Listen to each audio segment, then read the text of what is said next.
compleição clínica muito curiosa. Por quê? Porque elas se caracterizavam por uma falta de implicação ou de reconhecimento do sofrimento pela própria pessoa, né? Então, é aquele tipo de neurose em que todo mundo sofre, menos o próprio sujeito. Porque para ele, esse é o meu jeito de ser, né? Ele tem que, sei lá, sistemático, as coisas têm que ser assim, e eu aprendi desse jeito, é a minha forma, ame-o ou deixe-o. Quer dizer, esse tipo, vamos dizer assim, de personalidade que sou eu, não tem nenhum problema, né? Agora, pergunte para a esposa, pergunte para os filhos, pergunte para o patrão, para dizer, todo mundo em volta sofrendo e o sujeito ali dizendo, não, comigo tá tudo bem, né? Por exemplo, o alcoolismo nessa época era considerado um dos subtipos da neurose de caráter. Passemos, sei lá, para os anos 50, 60, o pós-guerra, né? Surge uma outra forma dominante de sofrer, que são as chamadas neuroses narcísicas, né? Que também, quando apareceram, os clínicos diziam, puxa, mas eu não sei lidar com isso, porque eu sei curar ou histerias e neuroses obsessivas, ou neurose de caráter agora, mais ou menos, mas isso que está acontecendo aqui eu não sei direito. Por quê? Porque eram pessoas, né, que em vez de dizer tenho uma dor que não passa, primeiro nas costas, depois nas juntas e vem junto com outros tipos de dificuldades, em vez de dizer não, eu estou bem, eu não sofro, quem sofre é quem mora comigo, as personalidades narcísicas tinham um sofrimento caracterizado pelo seguinte: uma sensação estranha e persistente de inadequação, de que tudo que eu faço não está direito, um sentimento de vazio, um sentimento de falta de sentido nisso tudo, um sentimento de exílio em relação ao mundo. Quer dizer, como se eu estivesse vendo um filme, está tudo no seu lugar, está tudo funcionando, está tudo normal, só que eu não me sinto pertencendo a esse cenário, a esse filme, né? E isso levantou transformações dentro das diferentes formas de psicoterapia, dentro da psicanálise. Quer dizer, como você lida com alguém que não tem propriamente um sintoma no sentido clássico, que também está... Qual que é o problema desse sujeito? Ele não consegue bem nomear do que ele está sofrendo, né? A sua queixa é assim, difusa, é oscilante. Como é que a gente cura alguém que, por exemplo, perdeu a crença na vida, né? Como é que a gente trata alguém que não tem mais sentido para continuar andando? Claro que daqui a pouco você pode chamar isso de depressão, mas os pacientes com dificuldades narcísicas não eram deprimidos. Eram pacientes que a história começava assim: não tem mais sentido na minha vida. Quer dizer, o terapeuta tinha que fornecer esse sentido, ele tinha que recompor o sentido, ele tinha que funcionar mais ou menos como uma promessa de que é possível a felicidade. Problema que ocupou aí clínicos e teóricos sociais, né? Foi em cima desse tipo de sofrimento que autores como Christopher Lasch disseram, não, mas essa forma de sofrer não é um caso patológico particular. Isso é a forma primeira como a gente está vivendo, né? E a partir disso propôs um modelo, né? Um conceito chamado cultura do narcisismo, né? E essa forma de sofrimento que aparecia condensada em alguns era, vamos dizer assim, a expressão maior do nosso laço social, né? E o Lasch iniciou uma série de, vamos dizer assim, autores que usaram o mesmo procedimento, né? Guy Debord, Sociedade do Espetáculo, né? Lipovetsky, né, para usar um autor mais recente, Bauman, né, os líquidos, né? Todos esses críticos sociais inspirados pela psicanálise usaram essa estratégia, ou seja, ver no sofrimento não só algo que precisa de acolhimento, precisa de tratamento, mas algo que fala de todos nós, que fala de como nós estamos vivendo, né? Nos anos 80, a coisa de novo muda de figura, né?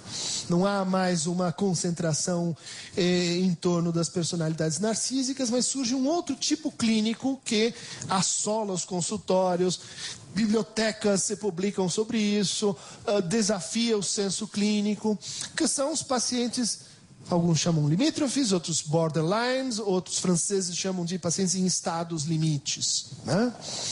Ou seja, sinteticamente, né? Pessoas que desafiam e se perturbam, estão sempre fora de aceitação com relação ao laço com o outro, né? Então, toda forma de laço que eu consigo estabelecer com o outro se torna um problema, porque é um laço. Então tem expectativas, tem demandas, tem tempos, e daí eu começo a atacar esse laço, né? E daí posso ser agressivo com o outro, não pelo que o outro fez, de fato, mas porque eu estou tendo um laço com o outro e há uma problemática fundamental com essa articulação de relações com o outro. Nos anos 2000, né, essas formas de sofrer se catalisaram em torno das depressões, do pânico, da anorexia, né? Isso serve, espero, para mostrar a vocês que a gente tem, no mesmo tempo, várias formas paradigmáticas de sofrer e, ao longo do tempo, transformações, né, que vão exprimindo que não estão no ar, que não depende da água que a gente bebe, mas que diz respeito às transformações nos nossos laços sociais, de trabalho, de relação familiar, de relação consigo mesmo e assim por diante. Christian Dunker lança uma curiosa investigação a respeito do sofrimento psíquico. No próximo bloco.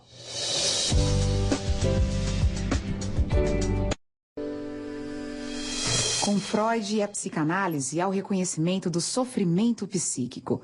À medida que o mundo se transforma, novos olhares são lançados sobre este tipo de sofrimento. A cada época, o seu sofrer. Mas será que o sofrimento psíquico pode ser visto como doença mental? Segunda nota introdutória, né? A gente poderia dizer assim, então, que nós estamos falando de doenças mentais, né? E a história das doenças mentais, a variedade das doenças mentais, a responsividade cultural das doenças mentais, né? E aqui eu vou chamar um autor, que é o Jacques Lacan, um psiquiatra, neurologista e psicanalista, que reformulou muito os fundamentos da psicanálise e, entre outras reformulações, foi um forte crítico da ideia de doença mental, né? E um autor que inspira muito a gente a pensar a noção de sintoma e a noção de sofrimento, que é o nosso objeto hoje aqui, né? Ou seja, Lacan tem uma crítica das doenças mentais, na qual ele diz assim, em primeiro lugar, não são doenças. Não são doenças. Doença tem começo, um meio e um fim. Doença tem uma causa. Doença tem que você pode ou não agir sobre ela, mas tem que ser mais ou menos conhecido, né? A doença, ela é um processo que é independente do sujeito, né? Quer você queira ou não, tuberculose vai marchar dessa forma. Quer você queira ou não, a lepra a hanseníase vai marchar segundo padrões conhecidos. Você tem isso para doença mental? Não tem. Não tem. Por isso, até hoje, eu gosto sempre de repetir isso, nenhuma doença mental tem um exame que prova que ela está lá, um raio-x que prova que ela está lá, uma neuroimagem que prova que ela está lá, um teste nos seus neurônios, na sua química mental que prova que, bom, aqui tem uma depressão, sei lá, ou uma psicastenia, ou uma histeria, ou que seja, né? Portanto, Lacan objetava fortemente de que as doenças mentais são doenças, né? O que não quer dizer que elas não sejam formas de sofrimento. Porque essa é a reversão perigosa. Você dizer assim, então se não é uma doença, então é frescura, né? Falta de vontade, é um tipo de... Enfim, tá miguelando, cara. Tá, assim, inventando um negócio. É psicológico, sabe? Aquele psicológico que quer dizer, não é nada. Como se o psicológico não fosse alguma coisa. Mas, então, cuidado. Uma doença não é uma doença, mas isso não quer dizer que não seja uma forma de o quê? De sofrimento.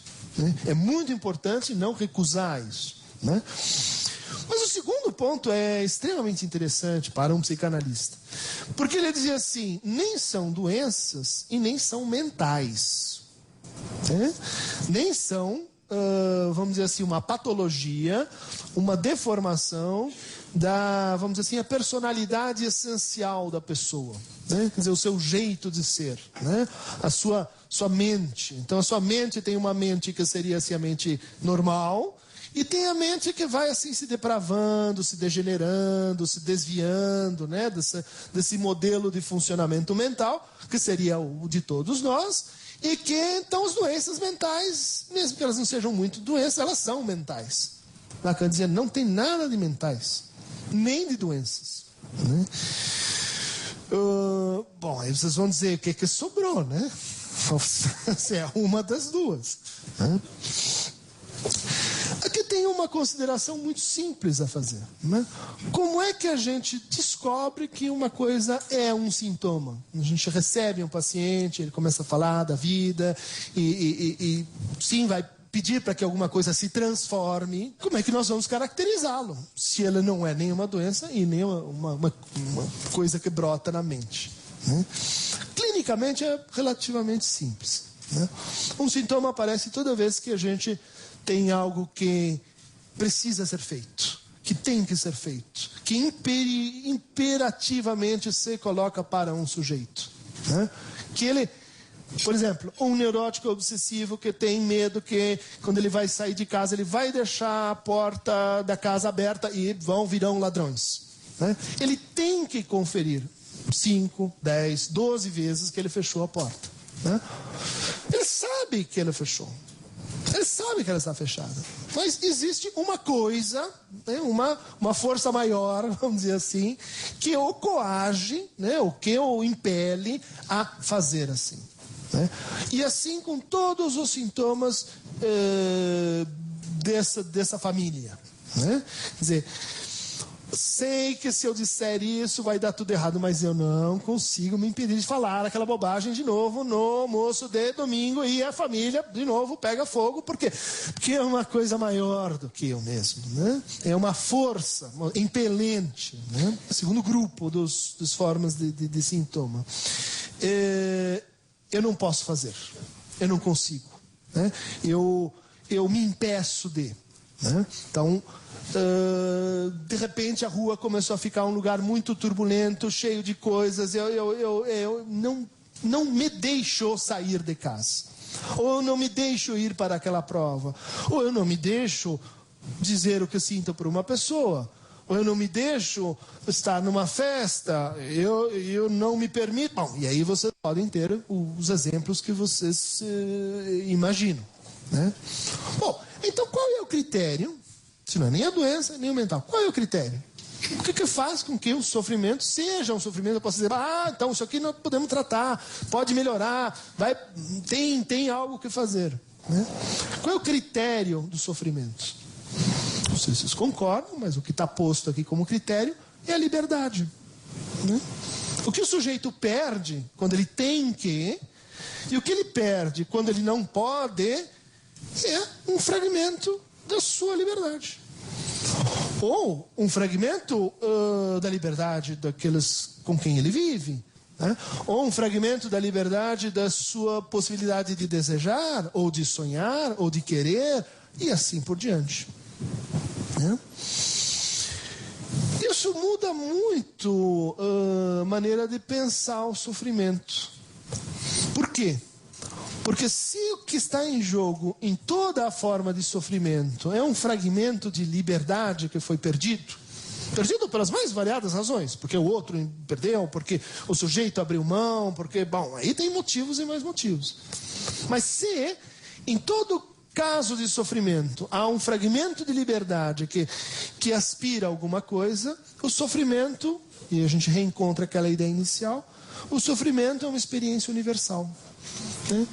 Em toda e qualquer pessoa na qual eu diga, puxa, está havendo aqui um sofrimento, eu não estou diante de um caso particular, como é o caso da doença. Doença é sempre um particular, né? Esse pegou essa doença, esse pegou outra doença. O sofrimento é diferente. O sofrimento, por essa característica da sua ligação com a liberdade, ele convoca uma dimensão que nos toca a todos, né?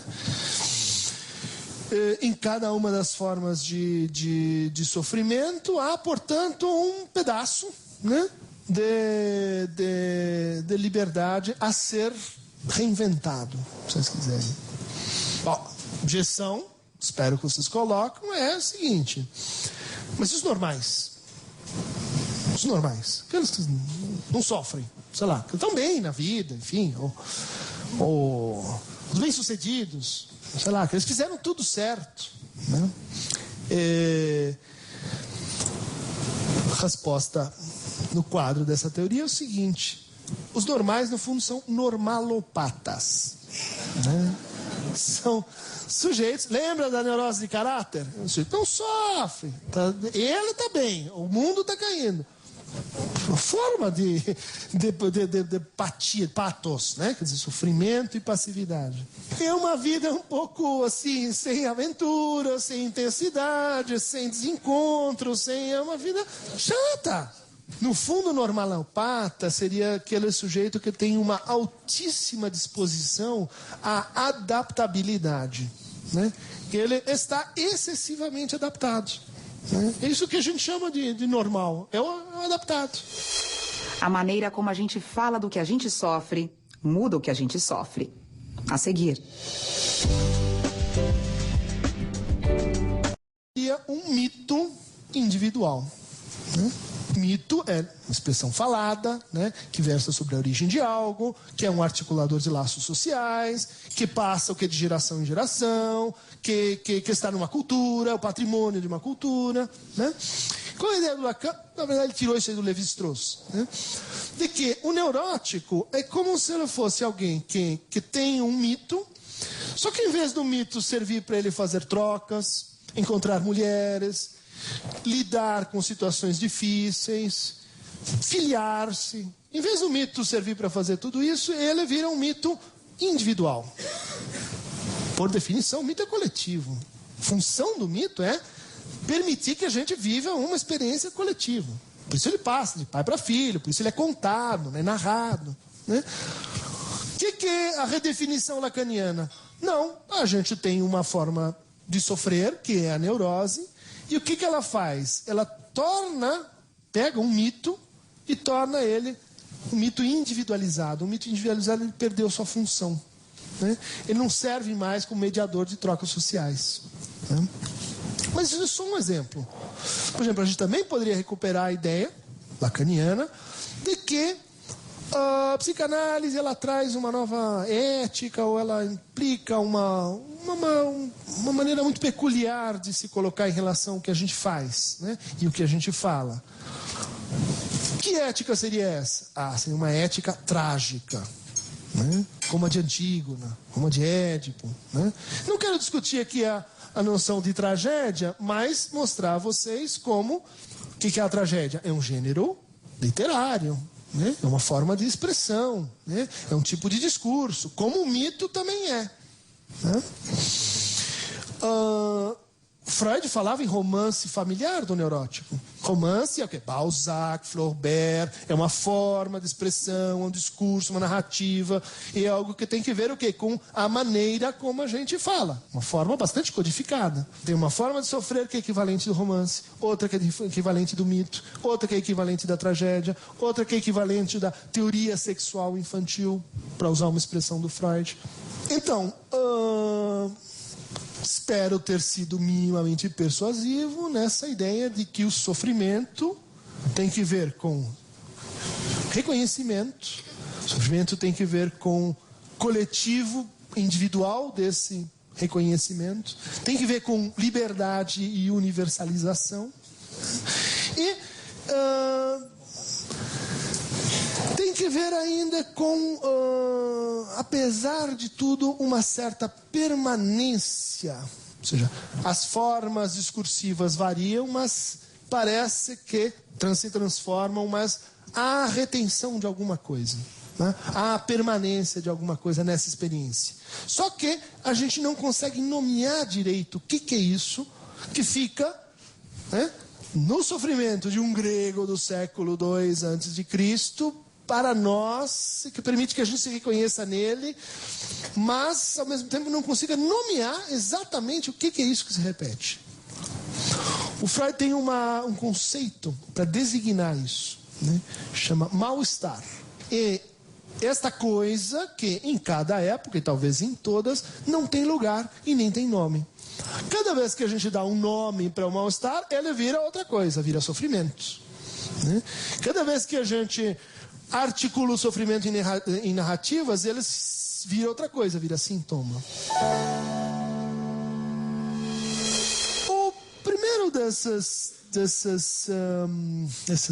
novas formas de sofrimento, que na verdade não são tão novas assim, mas que são novas porque começam a se expandir, foi descrita pela primeira vez por um pensador, né, crítico, da escola de Frankfurt, chamado Walter Benjamin. Ele viveu a Primeira Guerra Mundial e ele acompanhou os soldados que iam para o fronte e que depois, em 1918, voltaram, né, do fronte. Até então, na história do Ocidente e também do Oriente, ir a uma guerra era uma grande aventura. Você podia morrer nessa história, você podia se dar mal, mas se você voltasse, você tinha algo a dizer. Você tinha adquirido uma autoridade experiencial. Você tinha visto a morte de frente. Você tinha visto os limites do humano, né? E você podia contar essa história. E contar essa história, que é a história do sofrimento, tornava a comunidade mais rica, né? O que o Walter Benjamin viu com esses soldados que voltavam na Primeira Guerra Mundial? Em vez de contar uma história, eles ficavam em silêncio. Perguntava para ele: ei, conta, o que aconteceu? Não, foi difícil. Silêncio. E ele começou a pensar por que... Primeiro, a novidade da coisa. De repente tem uma forma de sofrimento que não inspira mais uma narrativa, não inspira mais palavras, mas inspira talvez uma outra forma de dizer, que é o silêncio, né? E Catherine Malabou, agora voltando para uma autora contemporânea, tem descrito uma nova forma de sofrimento que ela chama de subjetividade pós-traumática. Subjetividades que não conseguem mais se queixar. Como os soldados lá do Walter Benjamin. Não conseguem se dar conta que estão sofrendo. Ou melhor, não conseguem articular o seu sofrimento ao modo de uma tragédia, um romance, uma teoria, ou todas as formas que eu elenquei aqui para consubstancializar a experiência de sofrimento. Isso é um sofrimento completamente novo e bem maluco. Então, o que está acontecendo com as subjetividades pós-traumáticas, né? Talvez elas estejam sofrendo porque a verdade não encaixa, né? Porque o sofrimento pede por dizer uma verdade que não tem destinatário, que não tem forma linguística ou discursiva para se dar, né? Talvez as subjetividades estejam numa espécie de proximidade ou de confronto mais agudo com o real, né? E como que a gente poderia encontrar, vamos dizer assim, um exemplo narrativo, né? Claro que não é exatamente produzido por esses próprios sujeitos, já que a definição da coisa é que não conseguem nomear, não conseguem articular narrativamente o seu sofrer, né? Onde que está isso na cultura? Posto que toda forma ascendente de sofrimento é também uma forma de laço social que pede por uma reorganização. Proponho a vocês uma narrativa que é extremamente cativante. Eu acho que não, sim, estou vendo para nós, mas para um público um pouquinho mais jovem. tratam-se de coisas como zumbis e mortos-vivos, né? Ouviram? Entraram nessa história? Tem um filme que é um marco, né, a volta dos mortos-vivos, né?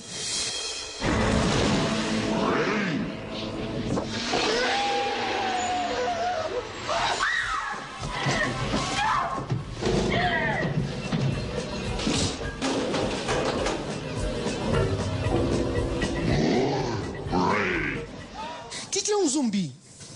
Um zumbi é uma figura que geralmente já morreu, mas ele não sabe que já morreu, né? Então ele volta e permanece num movimento assim automático, né, despersonalizado, coisificado, em que ele vai fazendo uma coisa, do tipo correndo atrás de uma jovem bela mocinha para comê-la, no sentido de comê-la, né, de devorá-la, né? Os zumbis justamente não se queixam, eles só andam, né, e vão tentar comer uma outra pessoa, né? Metáfora linda para perdi minha alma, né? E minha alma é as narrativas que eu consigo inventar sobre ela, e eu vou recuperá-la, né? Como? Me apossando do outro, né? Me apossando de algo que eu nem sei bem o que está no outro, mas se eu ingeri-lo, talvez eu me salve, ou sei lá, daí vou ingerir outro e outro e outro. O que a gente faz com sujeitos que perderam a sua capacidade de sofrer? Não é que não estejam sofrendo, hein? Eu espero que tenha ficado claro isso. Perderam a sua articulação narrativa do sofrimento. As formas de sofrer não param por aí. Além do sofrimento em si, pode existir em nós a incapacidade de falar sobre ele e de conseguir que ele seja reconhecido.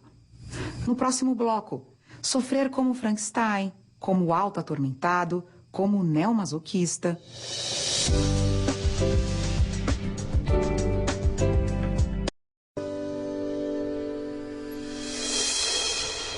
Vocês que vivem seguros em suas cálidas casas. Vocês que, voltando à noite, encontram comida quente e rostos amigos.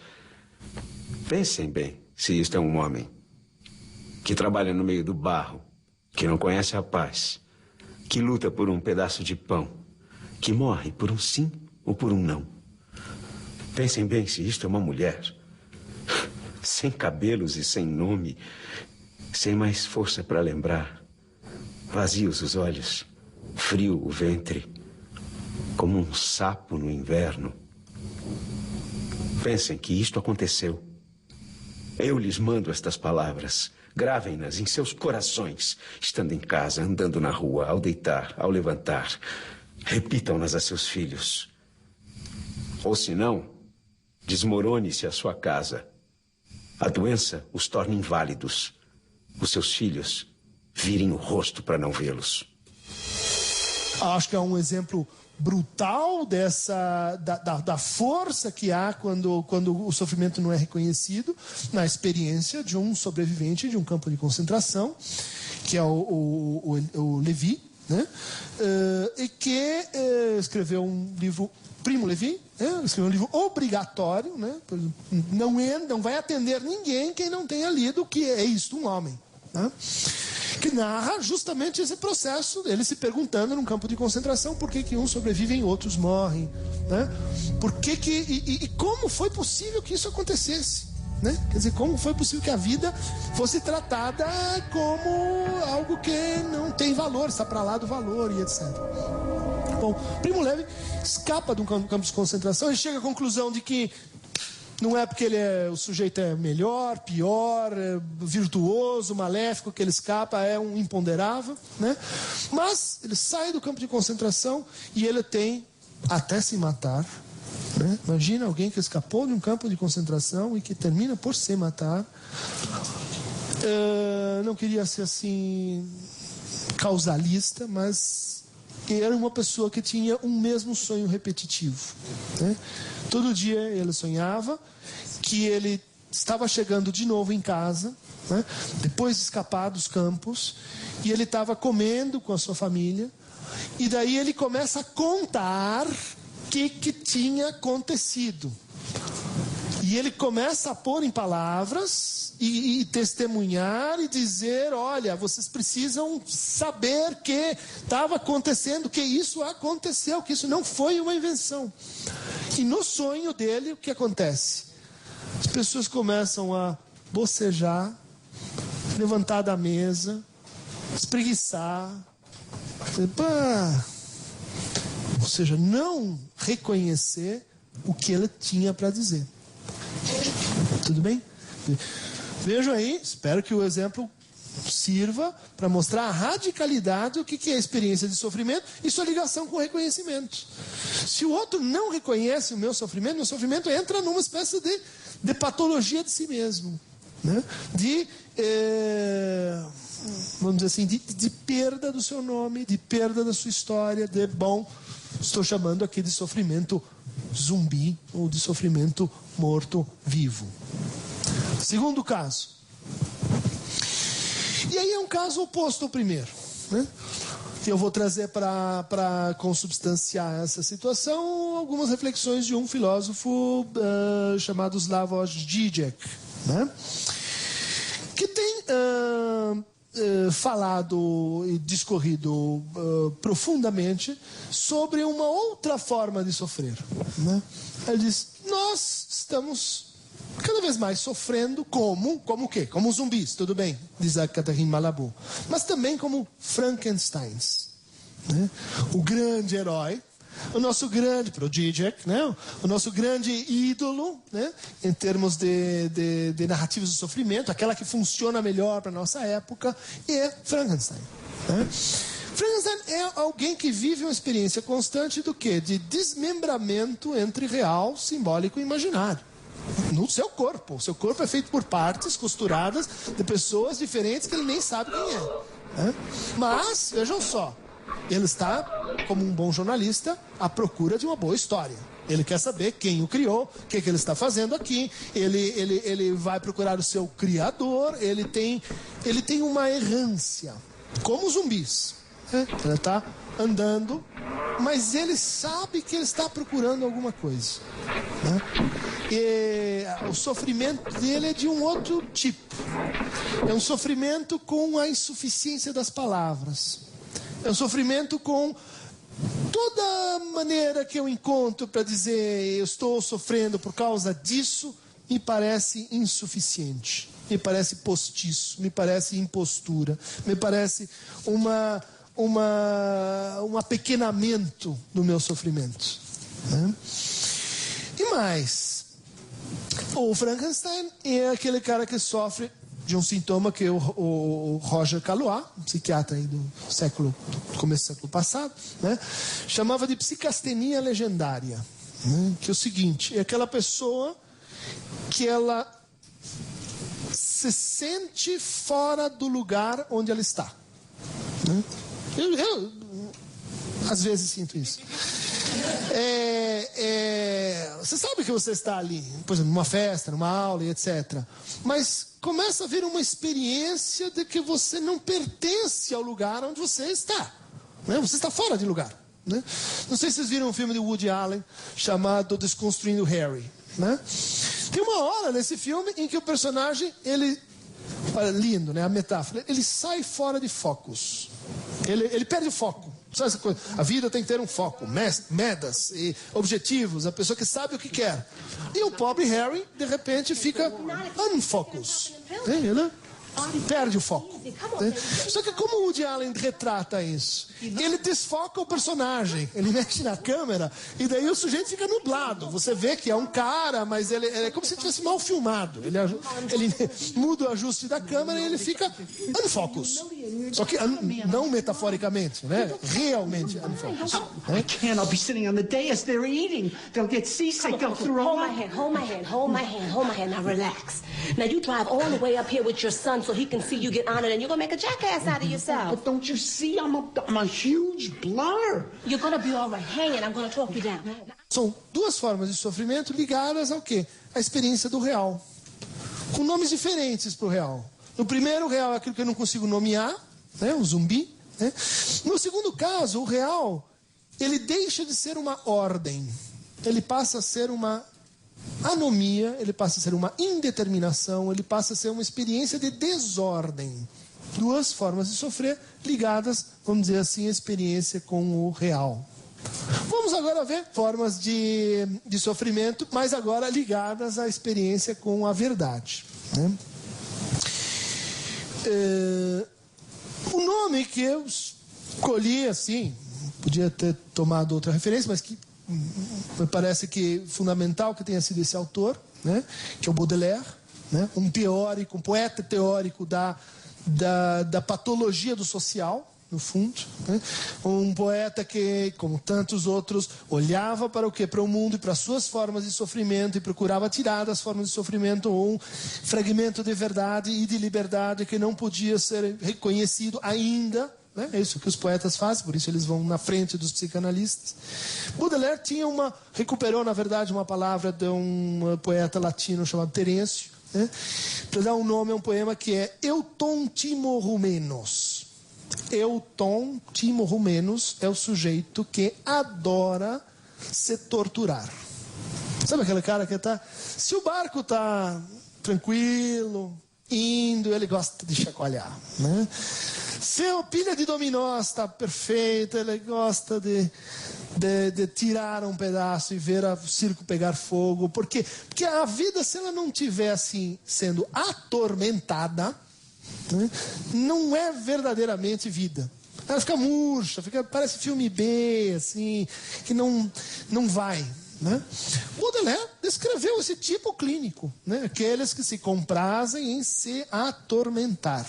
E é uma forma de sofrimento muito interessante, muito assim, para nosso momento, né? Para o Brasil, por exemplo, né? Tem um autor brasileiro muito importante, que acho que a gente precisa se dedicar mais, chama Gessé de Souza. É um cara que estuda a emergência da nova classe trabalhadora, como ele designa, né?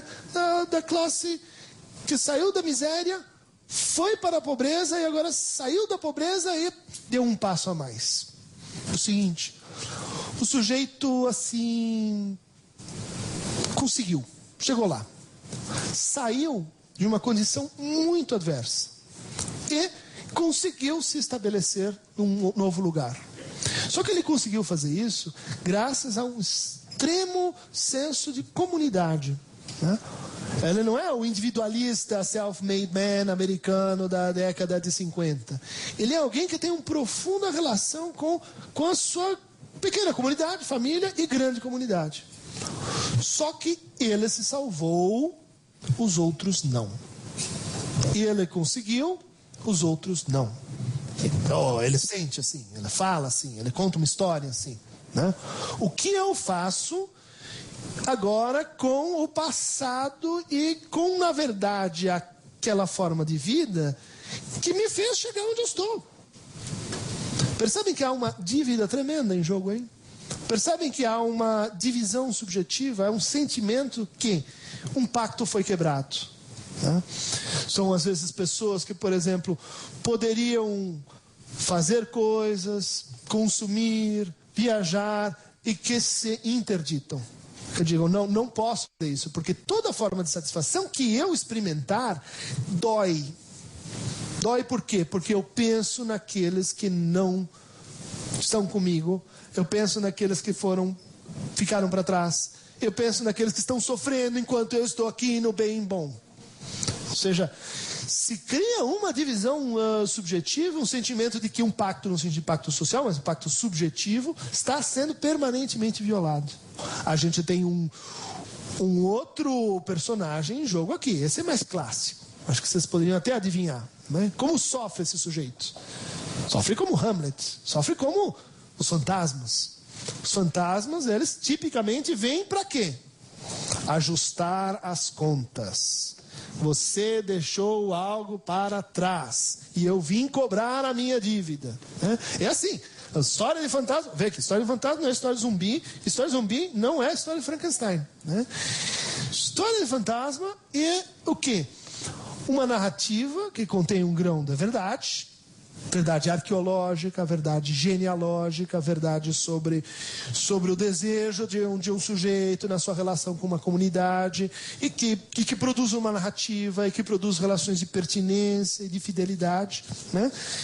E que, no fundo, precisa ser produzida. Como que ela é produzida?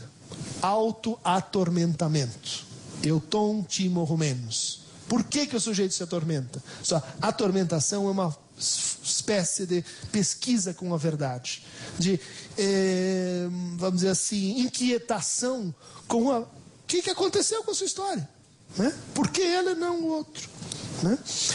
Como dizia, bom, de novo aí o Lacan, né? A verdade do sofrimento neurótico é ter a verdade como causa.